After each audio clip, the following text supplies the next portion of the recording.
Hello everyone. Welcome to the English studio where you learn English smartly. Today's our topic is Learn to Love Yourself. It's James here, and I'm joined as always by Emily. We've got one of those topics today that sounds simple, but it's surprisingly tricky. Self-love. Emily, doesn't the very idea sometimes just sound, well, a bit self-absorbed? Absolutely, James. I think there's this massive misunderstanding, isn't there? People often hear self-love and imagine someone, I don't know, preening in the mirror and ignoring everyone else. But it's not about ego or being the centre of the universe. It's a lot more gentle, about respect, about accepting yourself the way you are, even if you're a bit rough around the edges. Exactly, and I think maybe especially in English-speaking cultures, we've often been taught to seek validation from outside ourselves. Like, if you get your gold star or someone says, well done, only then are you allowed to feel good. And perfectionism. Don't get me started on that. Oh, James, I'm so guilty of that. Always thinking if I just do everything right, then I'll be enough. But it means the second you mess up, you feel like you fall through the floor. What do you reckon? Have you ever been really hard on yourself? Honestly, yes. It reminds me of Daniel from one of the English podcasts I listened to, actually. He said something like, when he was learning something new, he'd get so frustrated and call himself names in his head, like, you're useless or you'll never get this. I've done exactly that.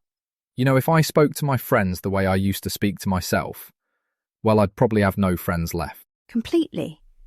And it's strange, isn't it? That little voice in your head can be so much harsher. We'd never dream of being that cruel to someone else.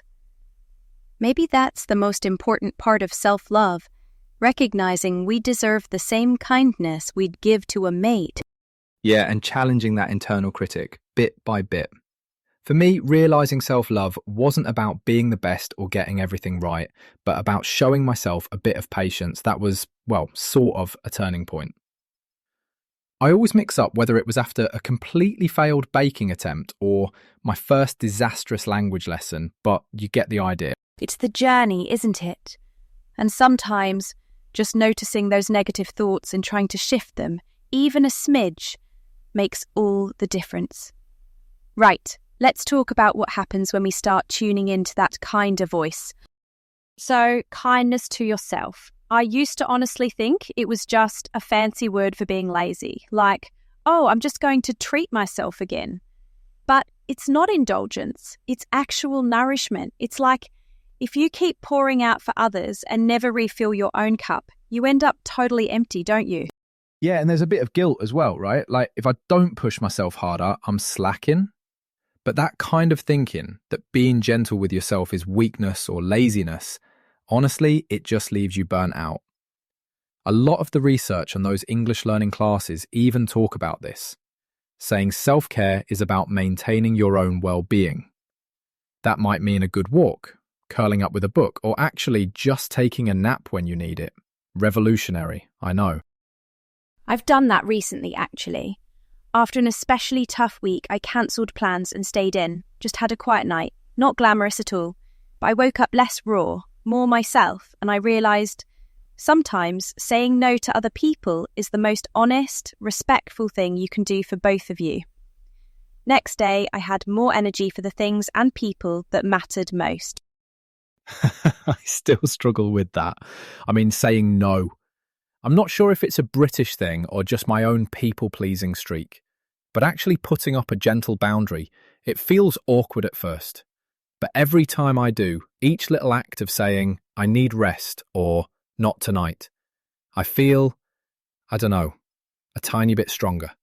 Like I'm proving to myself I matter too. And it builds up, doesn't it? Every time you listen to what you need instead of what you think you should do, you're showing yourself a bit more care.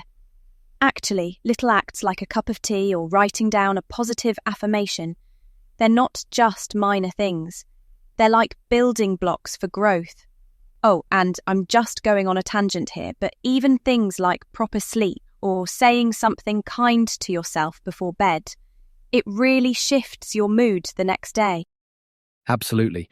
And I think the main thing is that kindness over time creates safety. We start to trust ourselves, right? That we'll treat ourselves fairly, which sets us up to build a kind of home inside, one where we're not at war with ourselves all the time. That's the dream, isn't it? Feeling like you can relax in your own company. So, once you get a little practice with kindness, the next big step is figuring out how to truly be there for yourself, not just when things go right, but especially on the tough days. This idea of building a home inside yourself, I really love that. Not a literal house, obviously, but that feeling like wherever you go, you're sort of carrying your own safe space around with you. I didn't believe it was possible, honestly, until I actively started, I suppose, showing up for myself during anxious moments. Rather than running from my feelings, I'd put my hand on my chest and just breathe. Might sound odd, but it made a difference. No, it doesn't sound odd at all. Mindful breathing, gentle affirmations, even just saying, "I'm safe here." These are absolutely powerful. It's so easy to assume peace comes from other people, a partner, a mate, even a teacher. But when you learn how to comfort yourself, you stop chasing that validation outside all the time. You become your own anchor, really. Yeah, and it's one of those skills that, like learning a language, you improve with practice. You take, say, small steps, a positive affirmation in the morning, or writing down something you did well, even if it's tiny. Or, like you mentioned earlier, Emily, giving yourself that permission to rest rather than push through exhaustion. It all adds up. There's this sense that, slowly, the inner critic softens. Your relationship with yourself becomes less like a battlefield and more like a peaceful retreat. And I think you said it so well. Carrying that sense of home with you means you've always got a place you can return to, inside, even when the world's a bit much. Exactly. And just as a last thought, I want to say to anyone listening, this process doesn't happen overnight.